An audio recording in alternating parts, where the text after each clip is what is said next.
Welcome back to Pink Diaries. This is our third episode, and we are so excited to be here today. I have with me my amazing co host and friend, Lala Asa with Hi, Innerworks. everybody. Hello. Hi, Veronica. How are you? I'm doing well, thanks. How are you? So, my co host and good friend is Veronica Ray with Jigsaw and Associates. And we have our wonderful guest here, Katrina Arnold. Hi. Hi, everyone. Hello, Katrina. We are so happy that you are here. And I know that this may be a little bit nervous, a little bit of nerves going on, a little bit of anxiety. But I think that the story that you have to share Right. is really going to make a difference for someone watching. It's really going to allow someone the opportunity to free themselves. And that's what Pink Diaries is all about. We are always here sharing our stories and the stories of other guests is in an effort to help you to be able to free yourself from some of the things that you may be going through yourself. So, Katrina, tell us a little bit about who you are. Well, I'm a speech language pathologist, so I work with elementary kids, I work with middle school kids, I work with high school kids, and I love working with children. And I have two little boys of my own, and I'm a wife, and that's pretty much all about me. Wonderful. And besides all that, Katrina is a very brave woman who've gone through some tough times in life. And I just admire her courage. I just admire the way she takes care of everything and children and her husband. She's a wonderful wife and mother. Katrina, could you tell us a little bit about Madison? Madison was my first baby. She was born in 2013, and right after she was born, at first she was really, really healthy. She was breathing okay, and then she inhaled meconium, which got into her lungs, and so she suffered from meconium aspiration syndrome. She suffered from pulmonary hypertension, and when the doctors tried to perform ECMO to try to help her lungs heal, they accidentally punctured her heart, which caused her to bleed and caused her to stop breathing. And they attempted CPR for an hour before they called me and my husband up to the NICU and said, we've tried everything. You need to go ahead and say goodbye. And I know we weren't ready to.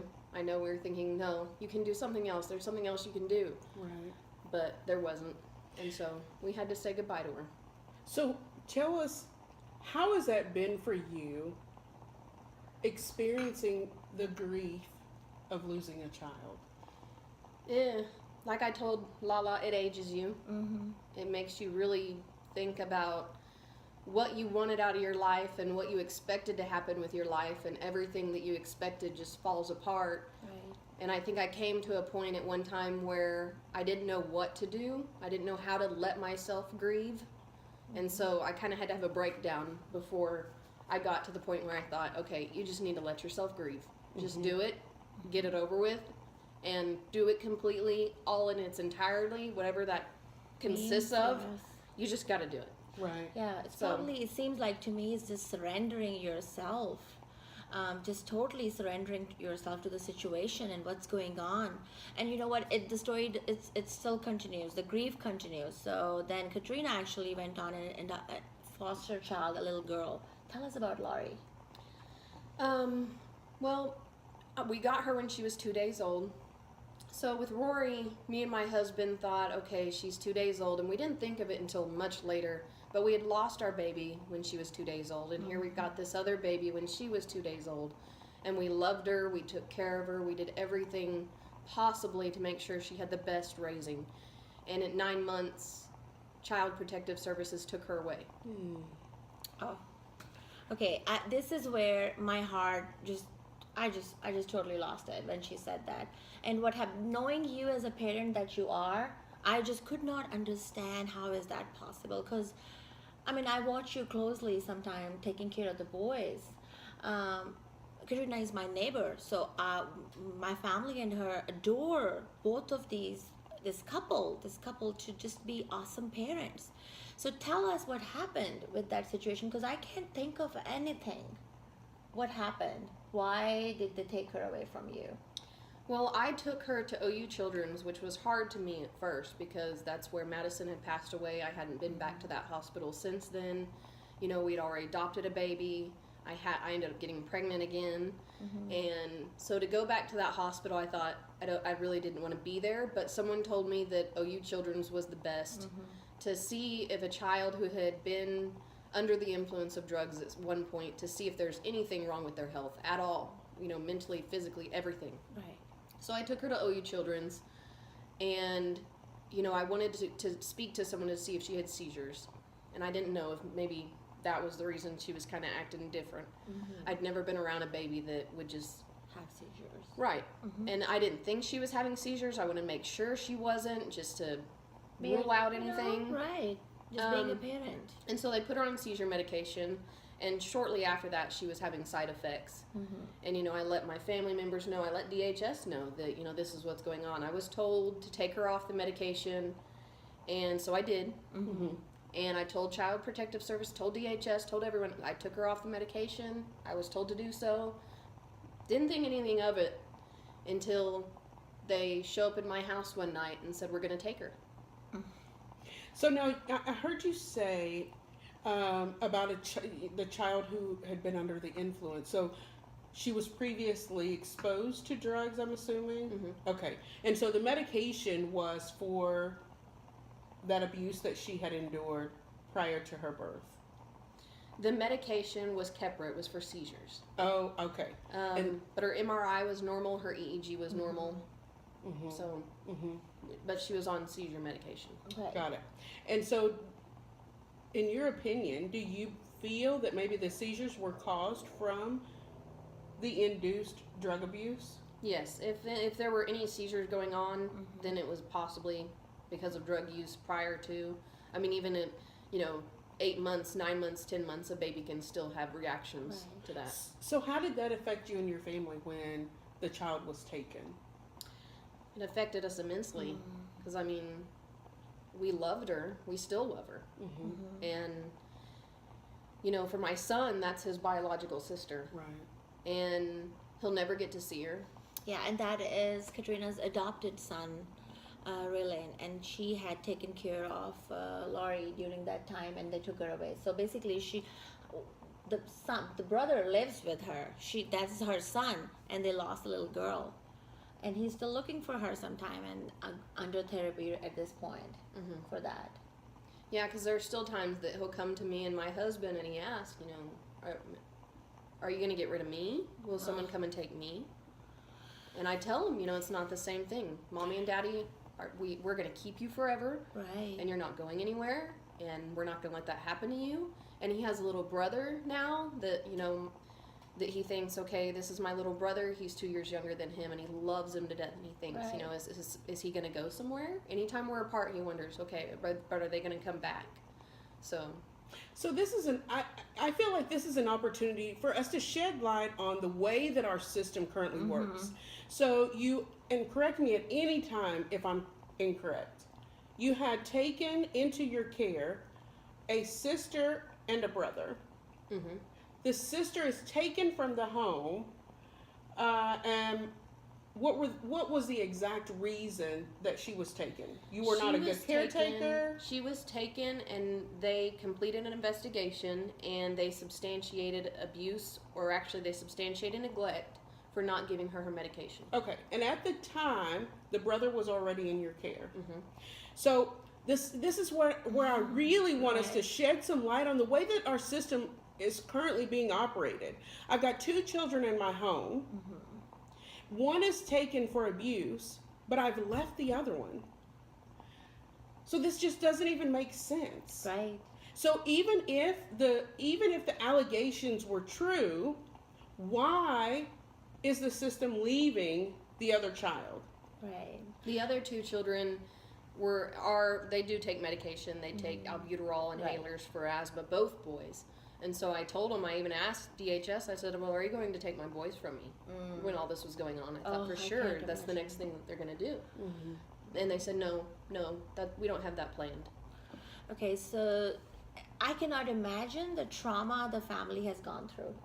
My heart breaks for you guys that here you have all these beautiful intentions to take care of these children who needs help. We have a lot of these children who are waiting for somebody to come and take them home. And yet we make this so complicated, so difficult for people who actually have a heart and desire to do so. Um, I feel so sorry for the situation. I'm so sorry that you had to go through. And now you're taking care of this little boy and trying to tell him that, you know what, giving him this trust that nothing is about to happen. You are our child. And how do we help these parents to actually help these children? Our system, what do?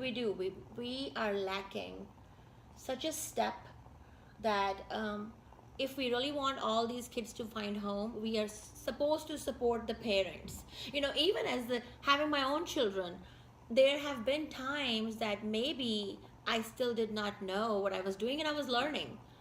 What isn't that how it Absolutely. goes? I've made so many mistakes as a Right. parent. And then how about you with Aiden? You parenting is something.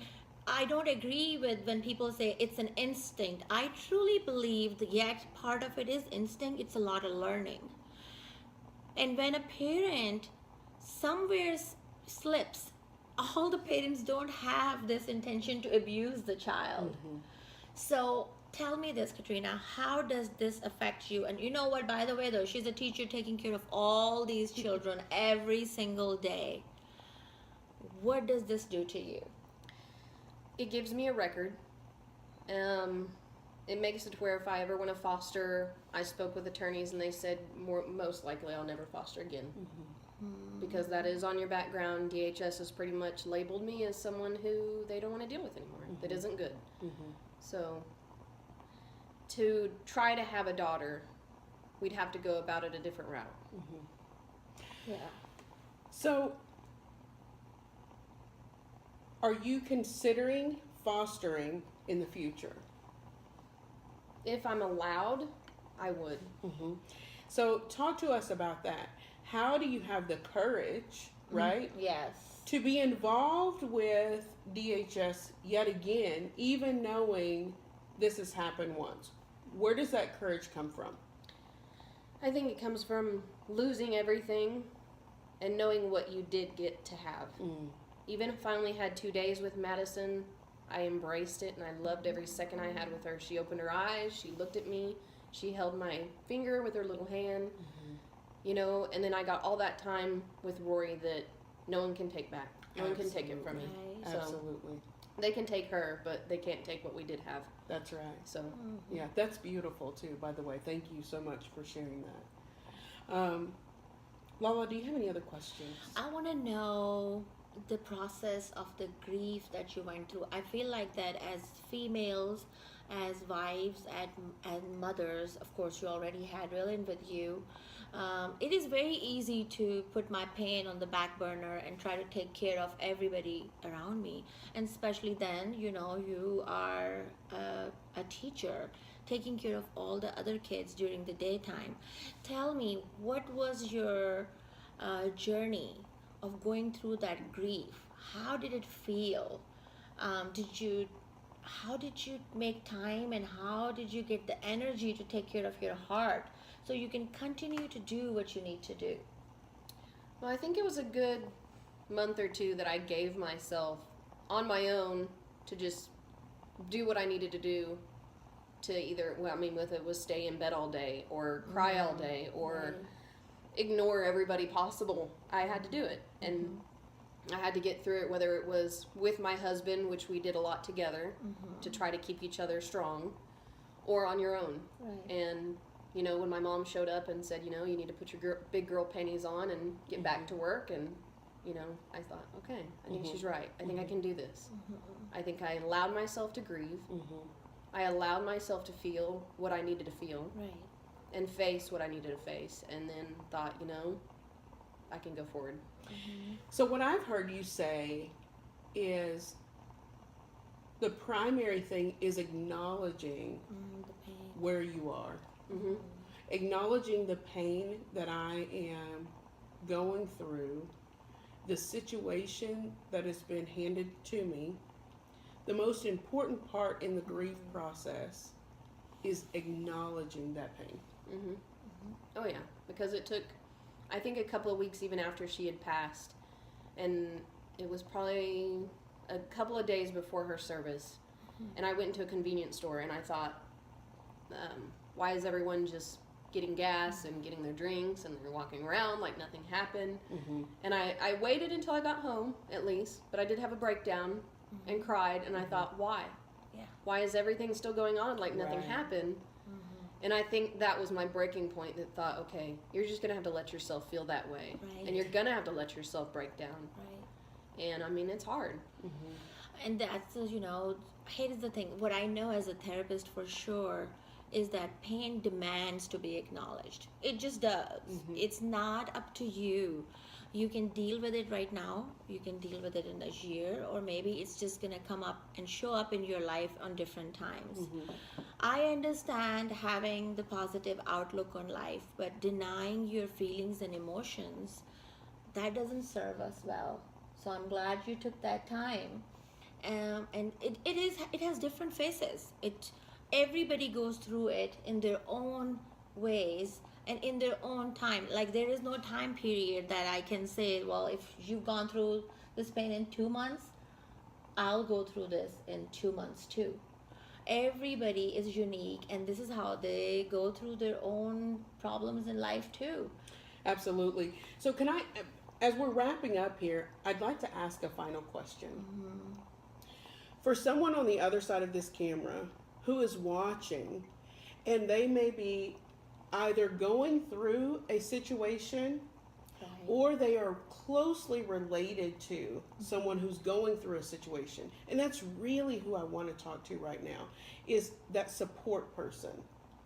So what advice could you give to someone on how to support someone who is going through grief? I think the best thing for me was if someone walked up to me and just said, I'm so sorry. And that was just the greatest thing. I mean, they didn't say, oh, you can try again. Oh, Oh, yes. you'll have another baby. Oh, this happens, now they're in heaven. Oh, They're in a yes. better place. I've heard it all, and I think, all you really have to do is just say, I'm sorry. Right. Right. And that's all I need to hear. Mm-hmm. And a lot of people think, oh, I just can't imagine what you're going through. And I think, no, but you could imagine it, but you don't want to imagine it. Right. Nobody wants to imagine that they bury a tiny pink casket. Right. Yeah. That's horrible. Mm-hmm. But I did. Mm-hmm. And to be on the other side of that, to be in the point where now I'm down the road, I'm down the future, I have these 2 boys who I love and I cherish, and at some point I do want a daughter. Right. And I don't know if it'll be through adoption. I don't know if it'll be through fostering. I don't know if, the stork will drop a baby off. Like, but I know what I want. And, I used to think when I was younger that, oh, I'll give it time, or I'll wait, or I'll do this. But now I think, I want what I want, and I know what I want, so I don't really... It's just going to happen. It's just Like you gonna said, happen. it's going to happen. It's So- gonna happen. Yes. Yes. So for someone who is supporting someone who is dealing with grief, the best thing for them to do, would you say, is just to show up. And not try to give the reasons why, and not try to give, I hate to use the word excuses, but Right. I'm lacking a better word right now, but not try to brush it off as wait for the next thing, or Right. it's Or just go on, move on. move on. That's something that we hear a lot. Right. Move You've on. just got to move on. It's been 3 years. You've just got to move on. And so what I hear you saying is that just acknowledge Right. my pain. Yes. So it sounds like, as we wrap up again, it sounds like in all things, it's the acknowledgement It's like of when where we people are. Sorry, and what I was gonna say is that it's like when somebody says these things, they're minimizing the pain. And I feel like that the lack of better words, maybe we just don't know what to do at Sure. that time. We say these things and they're actually pretty insensitive. Yes. So I am sorry is actually good enough. If you cannot say anything to anyone and you don't understand what they're going through, just be there for them. Just hold their hands and walk them through this and just be available to them. Absolutely. Absolutely. Katrina, we thank you so much for Yes. coming on and sharing your story and hopefully giving someone else light in their situation. So thank you very much. Thank you.